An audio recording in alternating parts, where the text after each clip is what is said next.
చాలాసార్లు మనతో ఉన్న పరిస్థితి ఏంటి అంటే ఇంకా సమస్య ప్రారంభం కూడా అవ్వదు, మనం ఫిక్స్ అయిపోతాం. అయిపోయింది, ఈ సమస్య నన్ను ముంచేస్తుంది, నా లైఫ్ ఫినిష్, నా జీవితం ఇంకా ముందుకి వెళ్ళదు, ఒక్క అడుగు కూడా నేను ముందుకు వేయలేనని చాలాసార్లు మనమే మన యొక్క డిఫెక్ట్ని మాట్లాడేస్తాం. కానీ దావీదు యుద్ధానికి వెళ్ళాడు. ఇంకా యుద్ధం ప్రారంభించలేదు, వరుస తిప్పలేదు, రాయి విసరలేదు, కానీ మాట్లాడుతున్నాడు. ఏమని అంటే, దేవుడు నిన్ను నా చేతికి అప్పగించను. దావీదుకు విజయం ఇచ్చింది ఏంటో తెలుసా? His confidence in the lord. దేవుడి మీద దావీదుకున్న విశ్వాసం, నమ్మకం, కాన్ఫిడెన్స్.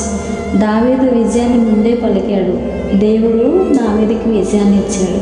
నీకు విజయం కావాలా? నీ జీవితంలో, నీ కెరీర్లో విజయం కావాలా? నీ అనారోగ్య సమస్యల్లో నీకు విజయం కావాలా? నువ్వు కూడా దావీదులాగా విజయాన్ని ముందే చూడు. కాన్ఫిడెన్స్తో నిబ్బరం కలిగి విజయాన్ని ముందే పలుకు. దేవుడు నీకు తప్పకుండా విజయాన్ని ఇస్తాడు. ఏకీభవించిన వారు దేవునికి గట్టిగా స్తోత్రం చెప్తామండి. హల్లెలూయా, ఆమేన్.